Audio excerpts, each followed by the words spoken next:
أيها الناس اتقوا ربكم إن زلزلة الساعة شيء عظيم۔ بڑا تفصیلی اور لمبا عنوان ہے۔ توحید اور رد شرک سے متعلق آج کل کے حالات کے اعتبار سے کچھ بنیادی باتیں بتائی جائیں گی۔ اللہ تعالی ہم سب کو اپنی توحید پر قائم رکھے اور شرک جیسے سنگین گناہ سے بچائے جس کی سزا سوائے جہنم کے اور کچھ نہیں ہے، اور توحید جس کا بدلہ سوائے جنت کے اور کچھ نہیں۔ اللہ تعالیٰ سے دعا کریں، اللہم انی اعوذ بک من ان اشرک بک شیئا اعلمہ وبما لا اعلمہ، کہ اللہ میں تیری پناہ چاہتا ہوں اس بات سے کہ میں دیدہ و دانستہ یا نادانستہ طور پر جان بوجھ کر یا انجانے میں تیرے ساتھ کسی کو شریک ٹھہراؤں۔ توحید انسان کی فطرت میں اللہ رب العالمین نے ڈال دی ہے، اور جس توحید کو سارے انبیاء لے کر کے اللہ کی طرف سے آتے رہے۔ حضرت آدم سے شروع ہوا اور جناب محمد الرسول اللہ صلی اللہ علیہ وسلم کی رسالت و بعثت سے اللہ رب العالمین نے اس کو مکمل کیا۔ آپ قرآن کریم ترجمے کے ساتھ پڑھیے تو آپ کو اس مضمون کی آیت ایک سے زیادہ جگہ ملے گی کہ جب ابلیس نے آدم کے سامنے سجدہ ریز ہونے سے انکار کر دیا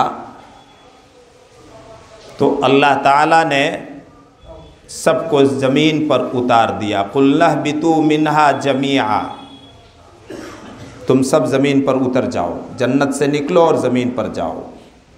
آدم و حوا اور ابلیس سے کہا، فَإِمَّا يَأْتِيَنَّكُم مِّنِّي هُدًى فَمَن تَبِعَ هُدَايَ فَلَا خَوْفٌ عَلَيْهِمْ وَلَا هُمْ يَحْزَنُونَ۔ زمین پر جانے کے بعد میری طرف سے ہدایت و رہبری آئے گی، اس ہدایت و رہبری کی جو اتباع و پیروی اور فالو کرے گا اس کے لیے کوئی خوف اور ڈر کا موقع نہیں اور نہ وہ غمگین ہوں گے۔ فَمَن تَبِعَ هُدَايَ فَلَا يَضِلُّ وَلَا يَشْقَى، جو میری ہدایت اور میری رہنمائی کی پیروی کرے گا، اتباع کرے گا، فَلَا يَضِلُّ، سورہ طٰہٰ میں اللہ نے فرمایا ہے وہ کبھی گمراہ نہیں ہوگا، وہ راہ راست سے کبھی بھٹکے گا نہیں، اور نہ وہ بدبختی میں پڑے گا اور نہ وہ مشقت میں پڑے گا۔ یہ دو آیتیں سورہ بقرہ کی اور سورہ طٰہٰ کی۔ حضرت آدم علیہ السلام سے اسی وقت اللہ تعالیٰ نے فرما دیا تھا جب آدم و حوا کو اور ابلیس کو زمین پر اترنے کا حکم دیا۔ توحید اور شرک کا تصادم اور ٹکراؤ ہمیشہ رہا ہے، دونوں بالکل الگ الگ چیزیں ہیں، ایک نور ہے، اجالا ہے، ہدایت ہے، تو ایک تاریکی ہے، اندھیرا ہے، ظلمت ہے۔ توحید نور ہے، اجالا ہے، اللہ رب العالمین کی پہلی اور آخری ہدایت ہے، اور اس کے مقابلے میں شرک جہاں سب سے بڑا گناہ ہے وہیں پر یہ تاریکی ہے اور اندھیرا ہے۔ اللہ تعالیٰ نے اس بات کو مثالیں دے دے کر کے، ادھارن دے دے کر کے سمجھایا ہے، اور ادھارن اور مثال اس لیے اللہ نے دی تاکہ سب کے سمجھ میں یہ بات آ جائے۔ توحید و شرک کا مضمون ایسا ہے کہ ہر کسی کو سمجھ میں آ جائے، اس انداز سے اللہ تعالیٰ نے قرآن کریم کے اندر اور نبی اکرم صلی اللہ علیہ وسلم نے اپنی سنتوں میں بیان فرمایا ہے۔ وَمَن يُشْرِكْ بِاللَّهِ فَكَأَنَّمَا خَرَّ مِنَ السَّمَاءِ۔ انسان کو اللہ رب العالمین نے بڑا اونچا مقام دیا ہے۔ انسان کو اللہ رب العالمین نے بہترین سانچے اور پیرائے میں پیدا فرمایا ہے۔ انسان کو اللہ تعالیٰ نے جو عقل و فہم دیا وہ کسی اور مخلوق کو نہیں دیا۔ گویا کہ اللہ رب العالمین نے انسان کو اتنے بڑے مقام بلند پر فائز فرمایا کہ اس کا تلنا خود اللہ نے آسمان سے کیا ہے، بلندیوں سے کیا ہے، اور اس نے کائنات کی ساری چیزوں کو انسان کی خدمت کے لیے پیدا کیا ہے۔ هُوَ الَّذِي خَلَقَ لَكُم مَّا فِي الْأَرْضِ جَمِيعًا۔ اس نے تمہارے لیے کائنات کی ساری چیزیں بنائی ہیں۔ کسی چیز کے آگے تم ماتھا اور پیشانی نہ ٹیکو، کسی کو اپنا معبود نہ بناؤ، سب تمہارے خادم اور نوکر اور چاکر ہیں اور سب تمہارے فائدے کے لیے ہیں۔ وہ تمہارے معبود نہیں ہو سکتے، تمہارے الہ نہیں ہو سکتے۔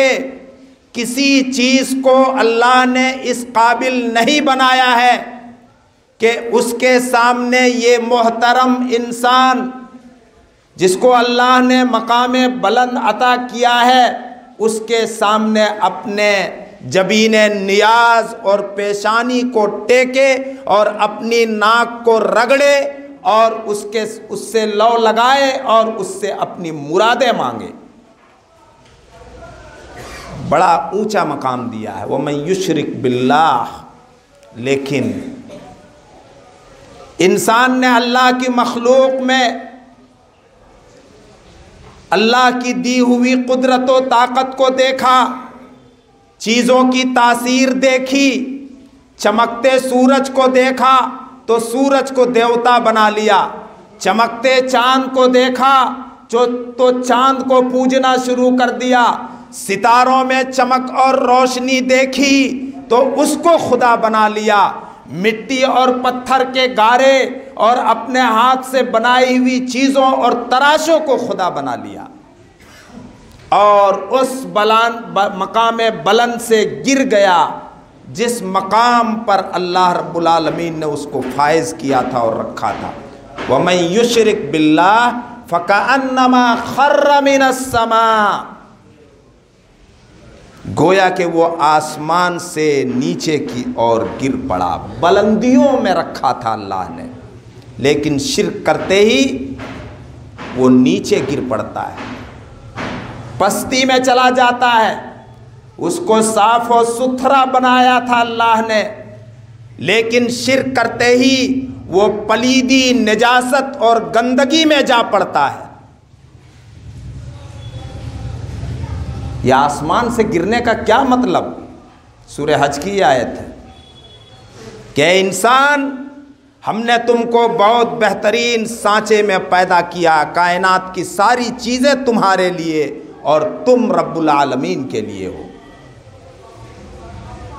گراؤ نہیں اپنے آپ کو، پھر گرتا ہی صرف نہیں، فَتَخْطَفُهُ الطَّيْرُ، پرندے اس کو اب اچک لے جائیں۔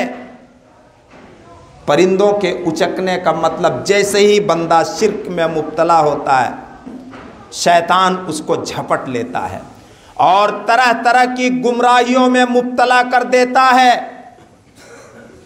پھر جھوٹے اور باطل خداؤں کی حد اور انتہا اور سیما نہیں. جس کو چاہے خدا بنا لے، جس سے چاہے وہ اپنی لو لگائے اور مرادیں مانگے. پرندوں کے اچکنے کا یہی مطلب. او تحوی بہ الریح فی مکان سحیق، یا تیز و تند ہوا اس کو دور دراز جگہ میں لے جا کر کے پھینک دے. یعنی خود یہ تیز و تند ہوا جس طرح سے ہر چیز کو اڑا لے جاتی ہے اور بہا لے جاتی ہے، اسی طرح سے اس کی خواہش نفس، اس کے ارمان اور اس کے اچھا شرک کے ایسے ایسے دلدل میں پھنسا دیتا ہے، شرک کی ایسی نجاست اور گندگیوں میں مبتلا کر دیتا ہے کہ وہ نجاست کھانے تک لگتا ہے اور پلید اور ناپاک چیز کو بسا اوقات پینے بھی لگتا ہے. اللہ اکبر. اہل عرب کے بارے میں جانتے ہیں، جب وہ شرک میں مبتلا تھے تو انہیں کوئی اچھا پتھر نظر آتا تو گھر کے اندر لاتے، اس کو دھوتے، صاف کرتے اور معبود کی جگہ پر رکھ دیتے، الہ بنا لیتے، اس کی پوجا شروع کر دیتے تھے.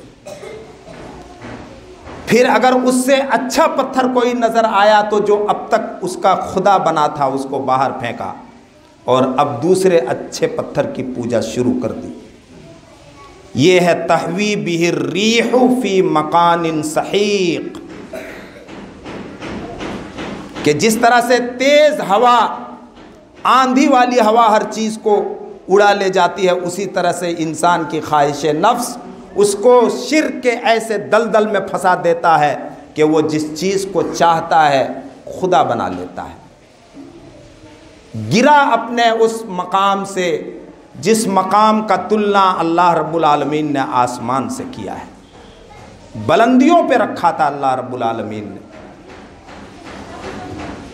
میرے بھائیوں اور دوستو، آج شرک و کفر کی تبلیغ جس انداز سے اور جتنی شدت سے اور جس نت نئے طریقے کے ساتھ، کبھی ترغیب اور لالچ دے کر اور کبھی ترہیب اور ڈراوے کے ساتھ اور نہ جانے کن کن پرفریب لفظوں اور ناموں کے ساتھ کی جا رہی ہے، اگر ہم نے توحید کی حقیقت نہیں سمجھی اور شرک کی بے بسی اور اس کی برائی کو نہیں جانا تو اللہ خیر کرے.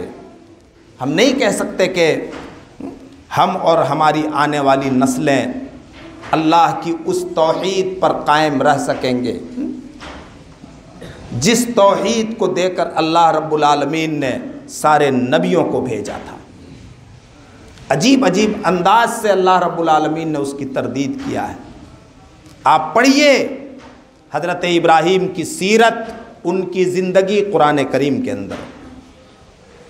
ابراہیم وہ پیغمبر ہیں آپ سے پہلے جس پیغمبر کے زمانے میں نہ صرف ملک کی جنتا اور پبلک اور رعایا اور عوام بلکہ ملک کی سرکار بھی بت پرستی میں مبتلا تھی.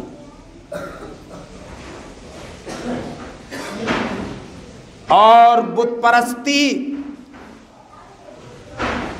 اور مورتیوں کی پوجا و پاٹ نہ صرف الہ اور معبود کے طور پر وہ کرتے تھے بلکہ اس سے ان کی معیشت اور اکنومی بھی جڑی ہوئی تھی.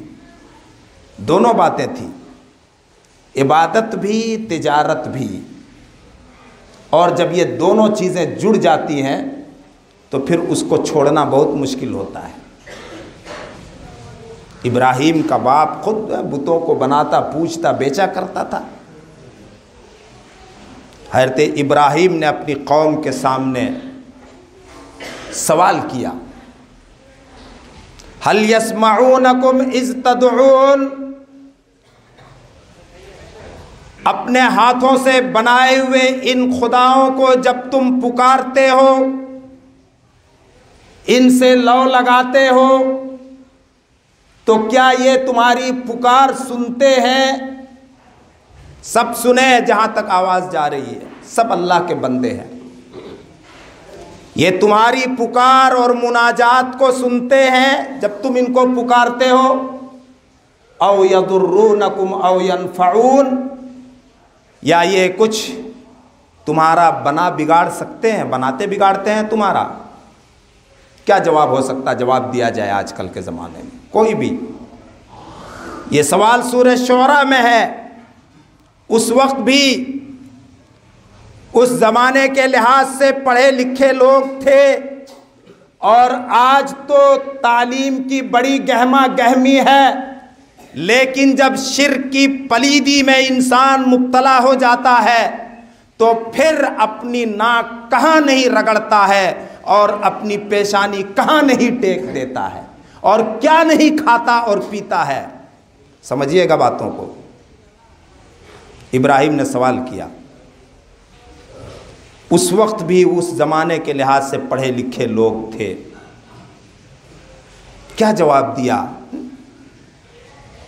جو اندھ وشواس میں مبتلا رہتا ہے، جس کے پاس سائنٹیفک اور آتھینٹک دلیل نہ ہو الہ اور معبود ہونے کی، اس کا جواب بھی جاہلوں اور اندھوں اور گونگوں اور بہروں جیسا ہوگا۔ قوم نے جواب دیا، قالوا بل وجدنا آباءنا كذلك يفعلون، ہم نے اپنے باپ داداؤں کو، اپنے پروجوں کو، اپنے پرکھوں کو ایسا ہی کرتے پایا ہے۔ ہمارے پروج انہی کو پوچھتے تھے، اس لیے ہم بھی پوچھتے ہیں۔ یہ سنیں نہ سنیں، ہماری مراد پوری کریں نہ کریں، لیکن ہم اپنے ہاتھوں سے ان کو بنائیں گے، تراشیں گے، ان کو سنواریں گے، ان کی حفاظت کریں گے، اور عبادت و پوجا کے وقت ہم انہی کی عبادت کریں گے، کیونکہ ہمارے باپ دادا ایسے ہی کرتے چلے آ رہے ہیں۔ پھر ابراہیم نے مزید خطاب کرتے ہوئے فرمایا کہ سنو، الہ کون ہو سکتا ہے، معبود کون ہو سکتا ہے، معبود کی کیا صفتیں ہونی چاہیے، عبادت کس کی؟ جب تم اس کو اپنا خالق و مالک مانتے ہو، پیدا کرنے والا مانتے ہو، اور یہ جانتے ہو کہ انسان کے بس میں نہیں کہ یہ وہ روح اور جان پیدا کر سکے۔ انسان کا ڈھانچہ تو بنا سکتا ہے مجسمے کی شکل میں، مورت کی شکل میں، اسٹیچو کی شکل میں، لیکن اس کے اندر جان اور روح نہیں ڈال سکتا۔ حضرت ابراہیم نے یہ بات کہی تھی۔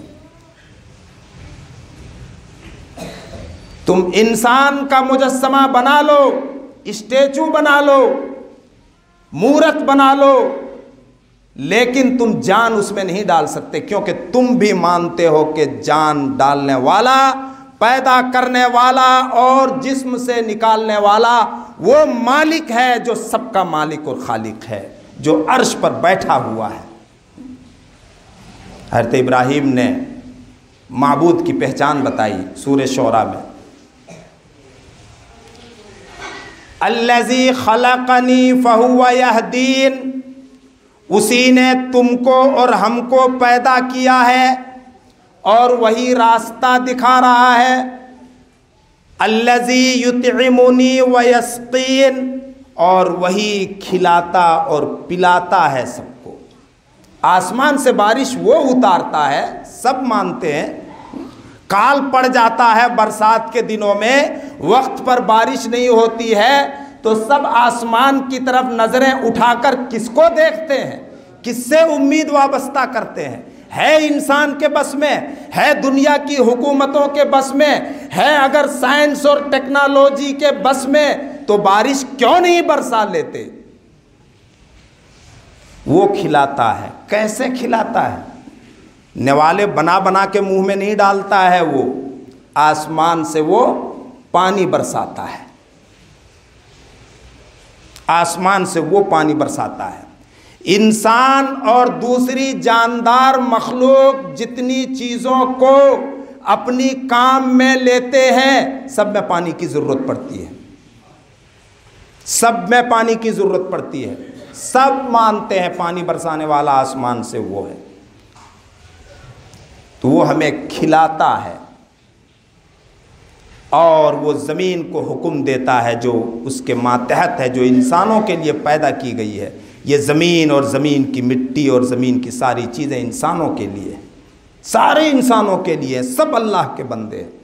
اور زمین کو حکم دیتا ہے وہ اناج، غلے، پھل فروٹ، سبزیاں، ترکاریاں اگانے کا تو زمین اگاتی ہیں۔ ابراہیم نے کہا وہی مجھے کھلاتا بھی ہے اور پلاتا بھی ہے۔ وَإِذَا مَرِضْتُ فَهُوَ يَشْفِينِ، اور جب میں بیمار پڑ جاتا ہوں تو وہی شفا اور تندرستی دیتا ہے۔ اگر شفا اور صحت اور تندرستی انسان اور ڈاکٹروں کے ہاتھ میں ہوتی تو کوئی مریض مرتا نہیں، کوئی مریض دنیا میں مرتا نہیں۔ یہ کرسیاں، یہ بادشاہتیں دوسروں کی طرف منتقل ہو کر کے نہیں آتی، اگلے مر گئے تب تو ہم آج ان کی جگہ پر ہیں۔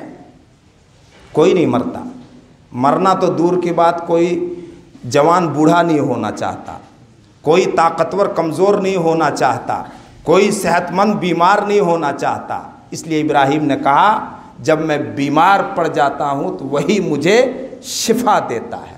سب مانتے ہیں اس کو، بڑے سے بڑے ڈاکٹر، بڑے سے بڑے سائنٹسٹ بھی اس بات کو مانتے ہیں۔ ڈاکٹر بھی جب مریض کی حالت بڑی نازک ہو جاتی ہے تو اشارہ کر کے مریض کے گھر والوں کو کہتے ہیں اوپر والا جو کرے گا۔ یہ ہے فطرت کی آواز، اس آواز کو سب کو ماننا چاہیے۔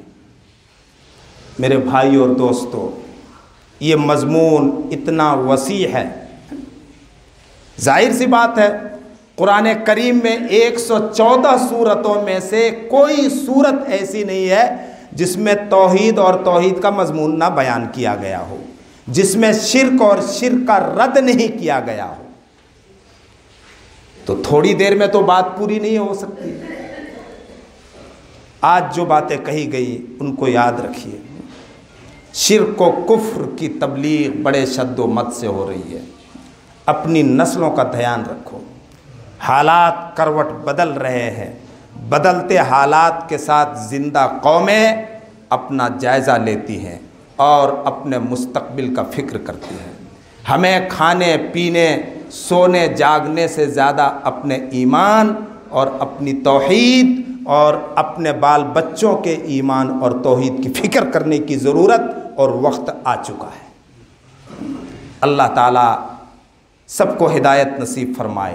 اللہم من احییتہ منا فاحیہ علی الاسلام ومن توفیتہ منا فتوفہ علی الایمان۔ پڑھتے ہیں اے اللہ ہم میں سے جس کو بھی تو وفات دے، موت دے، اسلام پر موت دینا، اور جس کو تو زندہ رکھے ایمان و اسلام پر زندہ رکھ۔ سب تیرے بندے ہیں، اے اللہ تو ہدایت کو اور اپنی توحید کو عام کر دے۔